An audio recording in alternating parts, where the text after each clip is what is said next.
नमस्कार, किसान तक में आपका स्वागत है। मैं हूं निर्मल यादव। आज हम हैं ग्वालियर में। कल जिस तरह से कांग्रेस की वरिष्ठ नेता प्रियंका गांधी की ग्वालियर में एक बड़ी विशाल रैली की तैयारियां चल रही हैं। यह रैली पूरी तरीके से जिस तरह से भ्रष्टाचार के तमाम मामले मध्य प्रदेश कांग्रेस उठा रही है शिवराज सरकार के खिलाफ, उसको लेकर एक बानगी है कि कैसे आने वाले समय में इन मुद्दों को फलक पर लाया जाए और किसानों सहित समाज के तमाम वर्गों की समस्याओं को लोगों के बीच ले जाया जाए। रैली की तैयारियां अपने जोरों पर हैं। हमारे साथ हैं मध्य प्रदेश कांग्रेस के मीडिया प्रभारी के मिश्र जी। उनसे जानते हैं कि क्या कुछ तैयारियां अभी चल रही हैं। तैयारियां यह सिर्फ सभा की नहीं है, तैयारियां भारतीय जनता पार्टी के तख्ता पलट की है। जिस तरह पूरा प्रदेश आकंठ भ्रष्टाचार में डूबा है, 50% के कमीशन वाली सरकार, बेरोजगारी, किसानों की हत्या, फसलों का मुआवजा ना मिलना, फसल बीमा ना मिलना, कानून व्यवस्था, बहनों के साथ हो रहे रेप, गैंग रेप, उसके बाद उनकी हत्याएं, इस तरह के सारे जो बिंदु हैं वो मध्य प्रदेश की प्रशासनिक व्यवस्था को झकझोर रहे हैं।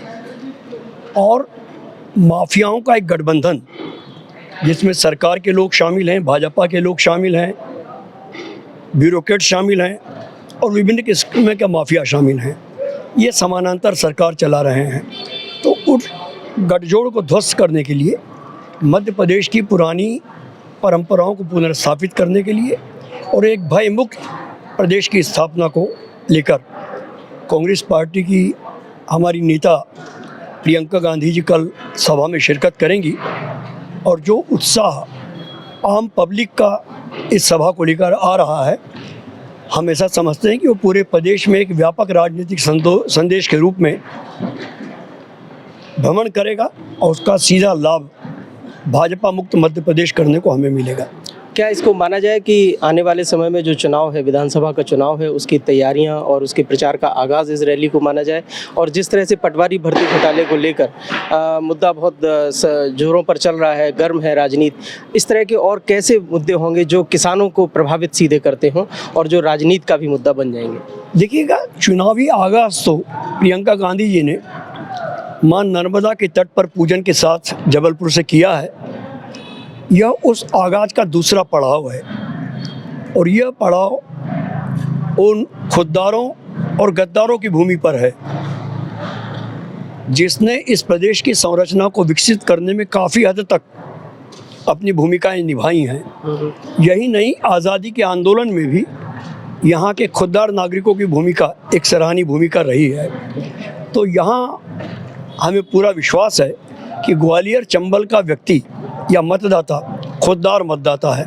कतिपय गद्दारों को आप छोड़ दीजिए जिन्होंने वीरांगना के बलिदान की इस भूमि को कलंकित किया है, मगर यहाँ का हर व्यक्ति खुददार है।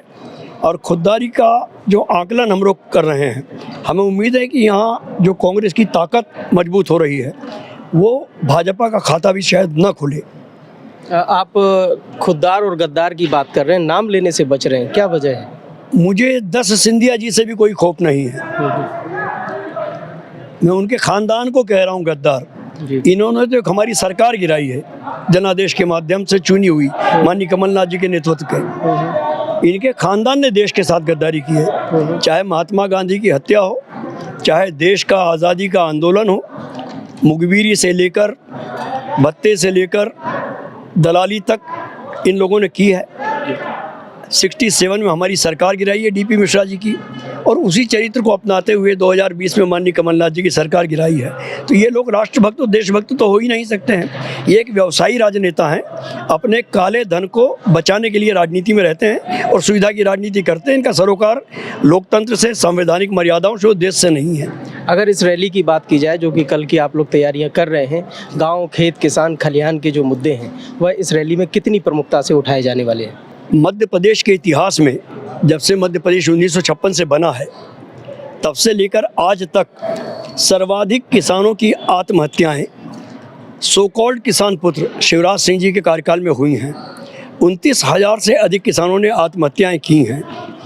तो जिस प्रदेश में अन्नदाता ही असुरक्षित है, वहाँ की मतदाताओं की स्थिति क्या होगी, आमजनों की स्थिति क्या होगी, जहाँ हमारी बहनें सुरक्षित नहीं हैं और वो भी और किसी अपराधी से नहीं, भाजपा के नेताओं से, तो उस प्रदेश की हालत क्या होगी। तो इन सब बातों पर जनता से खुले मंच पर हम लोग चर्चा करेंगे। जी, हम आपसे अनुरोध करेंगे कि रैली का जो स्थल है उसको दिखाते हुए जरा आप बताएं कि कितने लोगों को यहाँ जुटाने की तैयारी है और गांव देहात से कैसे। 1 लाख से अधिक लोग प्रियंका जी की इस ऐतिहासिक सभा में न केवल शिरकत करेंगे बल्कि जनादेश को पलटने में भी इतिहास बनाएंगे।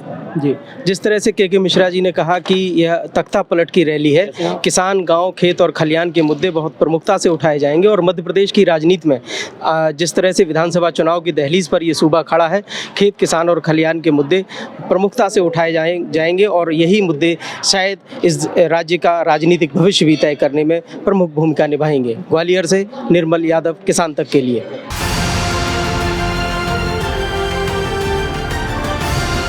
किसान तक, किसान तक, किसान तक, किसान तक, किसान तक, किसान तक, किसान तक, खाना है तो उगाना है, खाना है तो उगाना है, किसान तक, खाना है तो उगाना है। किसान तक, खाना है तो उगाना है।